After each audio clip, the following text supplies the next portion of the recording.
But great to see everybody. Wonderful introduction. My name's Adam Vasallo. I'm the Chief Marketing Officer for Big Brothers Big Sisters of America. And I originally got involved with this organization many years ago when I worked for a for-profit company, a major retailer. But I became a volunteer. I became a Big Brother. And so how many people in the audience are familiar with the Big Brothers Big Sisters mission? Okay. How many of you have been a big or a little? All right. There's always hands. Love to see it. We're a youth mentoring organization. We'll talk a lot about that today. But I became a big many years ago to my little brother Adrian. We were matched for 7 years until he graduated from high school and he went to be a college football player. Today we remain friends to this day, and I've gotten to see this incredible mission and all of the great things that come along with it firsthand. And of course, I was so passionate that I ended up joining Big Brothers Big Sisters. So I'm here today with one of our great partners, one of my close friends, Maggie Hureau. And Maggie, share a little bit about yourself. Yeah. Hi, everyone. I'm Maggie. I'm lucky enough to be working at Harry's as head of social impact. I like to say I definitely have the best job at Harry's, and that I get to make sure that as we grow as a business, we do well in the world as well, which is truly lucky. I've been at Harry's for about 6.5 years, and almost from day one, we have donated 1% of sales and back to nonprofit organizations. And about 6 years ago or so, we took on the cause of men's mental health and started talking about it out in the world and with our customers. And the reason we got there was pretty interesting. It was really just listening to those who we were serving. We also worked with a host of nonprofit partners at the time, and we're asking the questions like, what is the biggest challenge with men today, or men's care brand? And over and over and over again, we heard mental health, men's mental health. And so, since then, we've taken on this cause area. We have some of the best-in-class nonprofit partners, like Big Brothers and Big Sisters, and so many others. And, to date, we've reached over 2 million men and made sure that they have access to mental health care. And counting. We donated about $12.5 million to date. And we really do feel like we're just getting started. I love that. Harry's has been such a natural partner for us. Big Brothers Big Sisters of America was founded right here in New York City back in 1904. It's a really long time ago when you think about it. We'll be celebrating our 120th anniversary in January.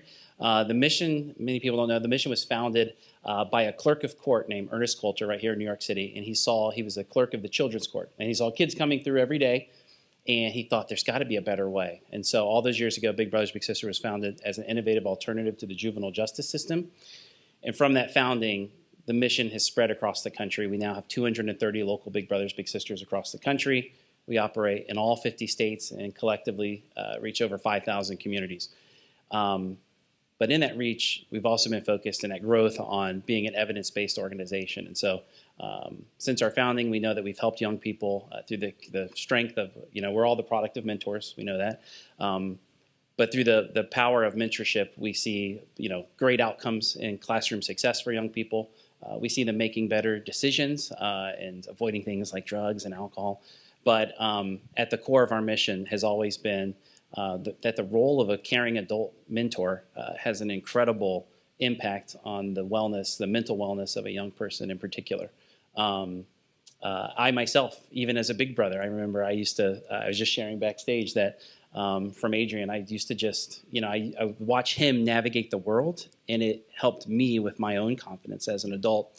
And so through all of the research that we've seen with young people, we see that they're able, just that role of that one caring adult can help them build better relationships. It gives them self-confidence. And from that, we know that we have a big role to play. And I say that as all of us who support and mentor young people for their social, mental health and wellness. And because of that, Maggie, I'd love for you to share a little bit about our Team Changing Minds initiative that we're teaming up on. Yeah, so you might be wondering, how do we work together? So during the pandemic, we had already taken on this cause area of men's mental health. We were talking about it out in the world. And during the pandemic, we think this conversation was truly elevated around mental health. And we thought we were seeing all of these really fantastic solutions out in the world, but they didn't have the scale that they needed. So we did a call to nonprofit organizations. We said, come up with your best game-changing idea that would change the state of mental health today. We'll give you $5 million over 3 years, and we will help support you through this. There was a very rigorous application process. You can only imagine how many proposals that we got. We built a team of experts, mental health experts, to help us decide on the winning idea. And the winning idea was this idea called Team Changing Minds, and it's a partnership between Big Brothers Big Sisters, National Council of Mental Wellbeing, and Futures Without Violence. And I could tell you all about the details of the program, but we actually created a video that is super helpful and probably more succinct than we would ever be. When you need help, shouldn't it arrive in minutes? With mental health, it takes an average of 10 years to arrive. But what if we could change it? By launching a whole new way to deliver mental health to kids, embedded in the activities they love. That's what these folks plan to do. With Harry's as the founding partner, it has the potential to reach millions, and help just a click, call, or connection away. Imagine what can happen. What are we waiting for?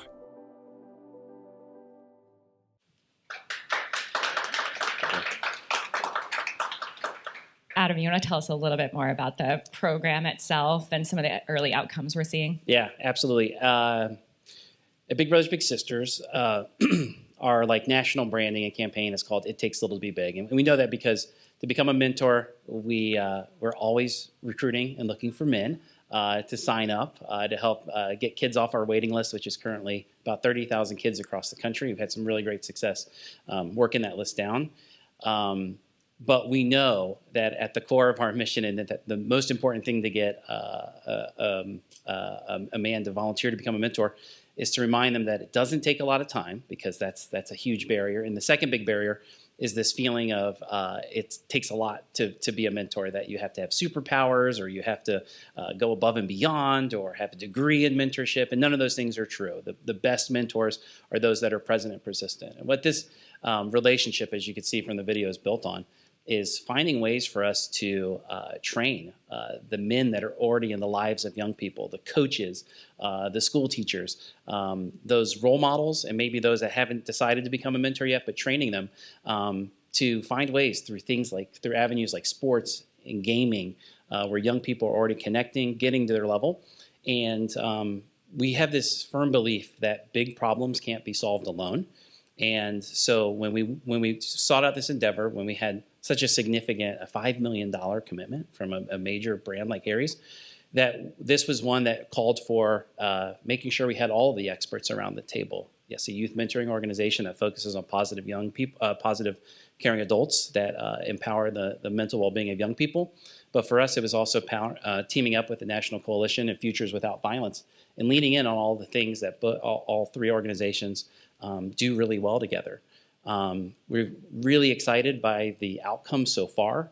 We're only 18 months into the relationship, and I should say the teamwork, the team changing minds.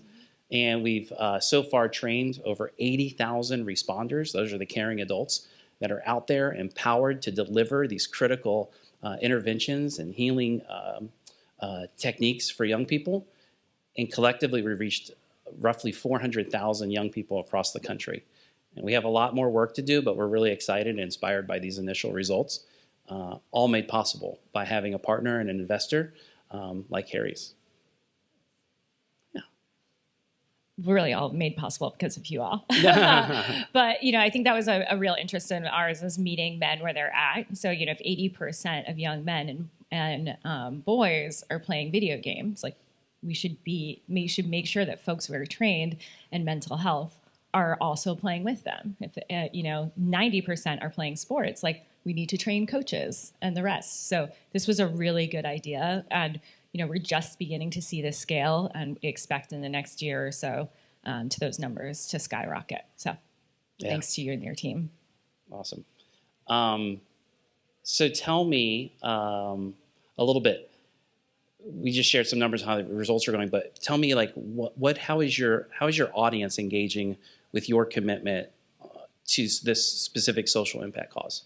Yeah, I think, when you're talking about mental health and men's mental health, I think there's a lot of things that we first started to think about as a brand. And so, when we wanted to engage our customers, we wanted to make sure first, were we really comfortable with it? We actually did an internal vetting process. Are we good at doing this as a team? Are we ready to talk about it and take it on as a cause area for our own team? We felt like we were doing good enough. Don't get us wrong, we still have a lot to learn, and there's a lot to learn at the workplace mental health space. And then, do we want to be a brand that talks about suicide on our channels? Do we want to be a brand who's talking about this out in the world? And we decided that it was worth it, given the need. Men die by suicide 3.7 times more than women. There are populations like veterans, LGBTQ folks, young men that you talked about, Black communities that feel the discrepancies even more. And so we just knew that this was something that was important enough to us to talk about it out in the world. And there's a few different ways we do so, but I think where we found the most luck and engagement is really when we give men resources. Instead of just talking about mental health generally, we really want to make sure we're giving them resources. So an example was during the pandemic, overnight, we essentially put a banner on our website that was our custom crisis line. And we sent an email to our customers with a mental health screener. And we just thought, okay, let's try this out. Let's see if there are any results.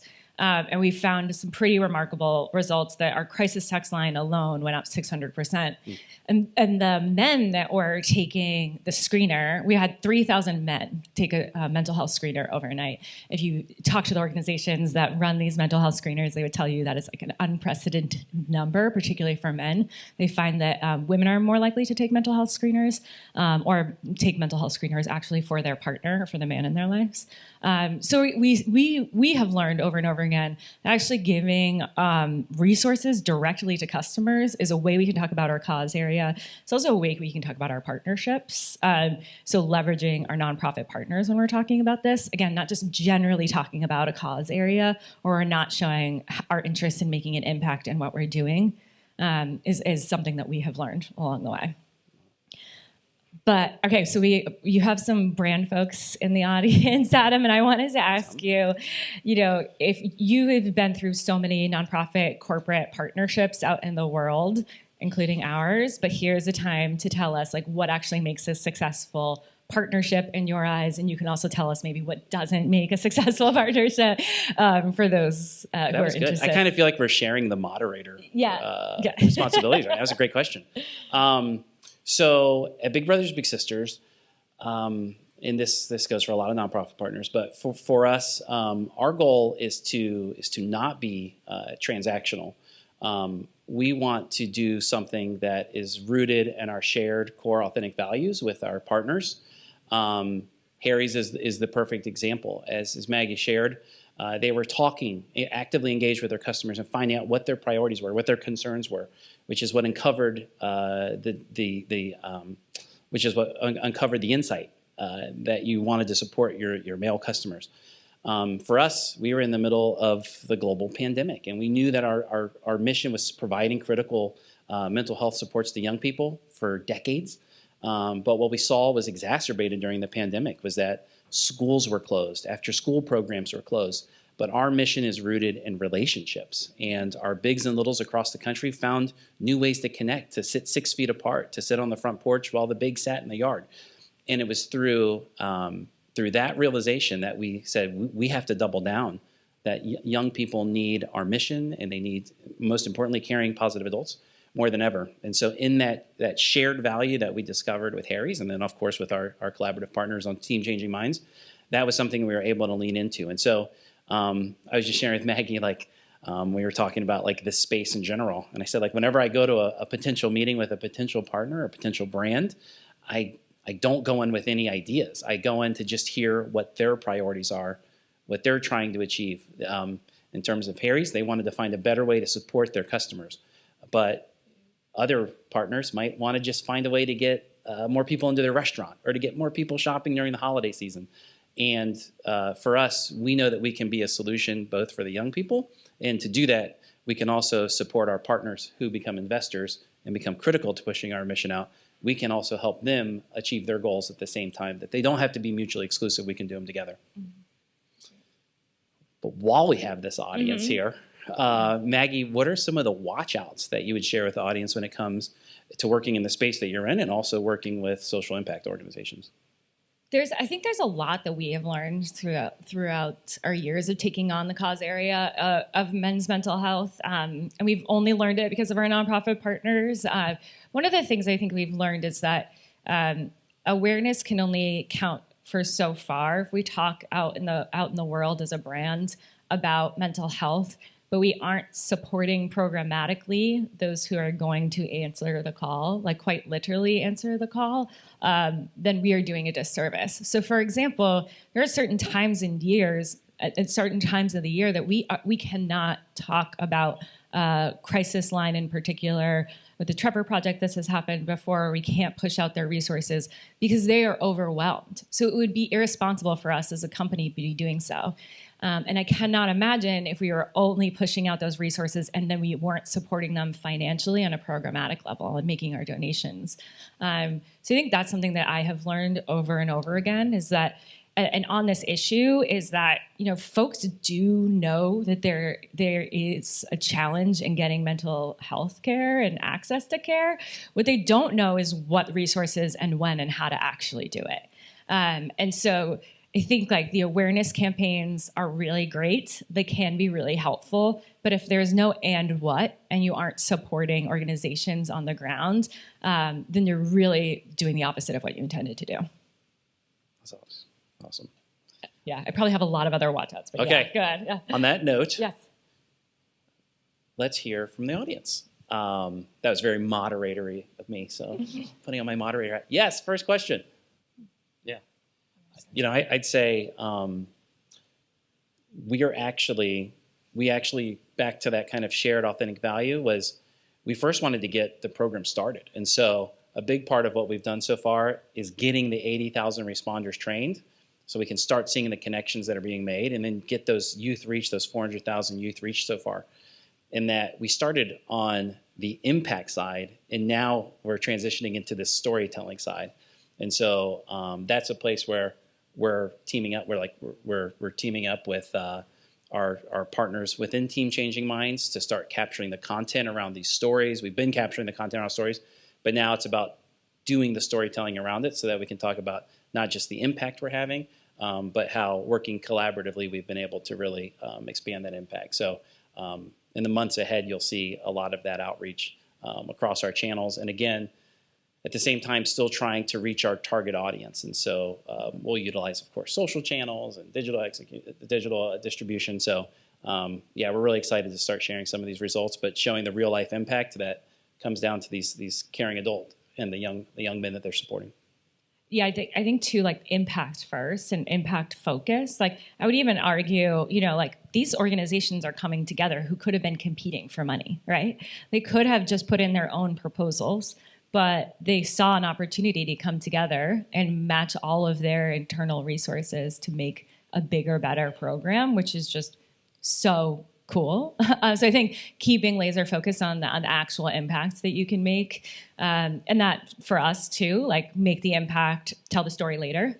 And so we're excited to continue to tell the story of so many cool things that are happening with the gaming aspect and peers being trained in mental health, like who you can answer your text or, those coaches out there. So yeah, there's a lot of storytelling opportunities. Correct.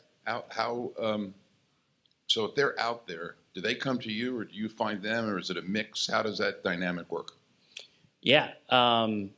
Within Big Brothers Big Sisters, which really kind of mirrors this model, and it's a key role that we play in Team Changing Minds, is the connection to young people across the country. And as a 120-year-old organization, we have a lot of close relationships with schools across the country. Many schools see us as a resource, a way to bring the community, a way to bring positive adults into schools.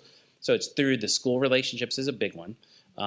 But also because the name Big Brothers Big Sisters is so recognizable, parents and guardians see us as a resource. And so that's how we build that 30,000 waiting list of young people. It's not one that we love because we're trying to clear it, but it's a consistent, so we're always matching the 30,000 kids. So we have a steady flow from parents, guardians, and then schools to really support us and to keep the young people coming to us. So that's how we'll build that out. And we talked a lot about boys.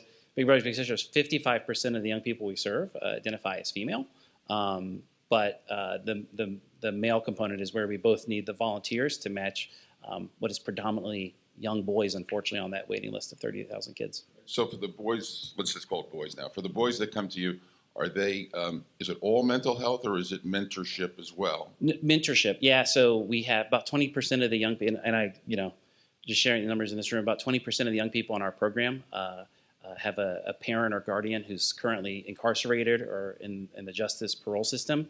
We have a lot of single families that are part of our program, and so it's and then sometimes again we're all the product of mentorship. So it's always like a strong, caring family, parent, guardians that are just looking for one more caring, positive adult, because we know that kids can't have too many positive role models in their corner, and so there's a variety of reasons why a young person might be enrolled or signed up in the Big Brothers Big Sisters program. Just one last question. So for the 30,000 that are in abeyance, is there anything being given to them, or are they circling LaGuardia, so to speak? Yeah, we have great programs. The 230 agencies, they find different ways to engage because some communities are relying upon transportation, or maybe 70% of our Big Brothers Big Sisters agencies are rural communities.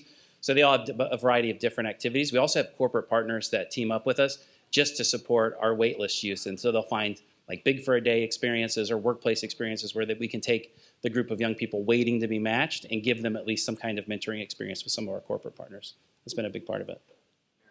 What is one? Sorry, for the children whose parents are incarcerated, what's one of the most surprising needs that they have that you found through the work that you do?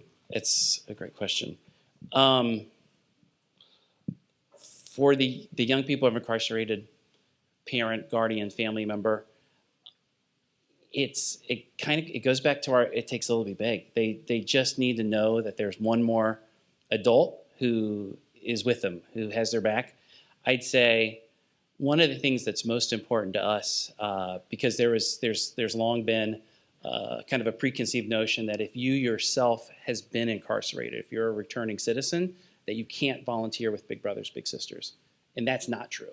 Those are actually the individuals that we most need to become a mentor and a volunteer with Big Brothers Big Sisters. And so through our work with many of our partners, through the work with some of our local community partners, is finding a way that we can be really intentional and direct, that we actually need all kinds of men and all kinds of mentors to support all kinds of kids. And I'd say that's probably been our biggest learning, is that we have to make sure that we're meeting young people where they are. Okay. Thank you. Thanks, Al.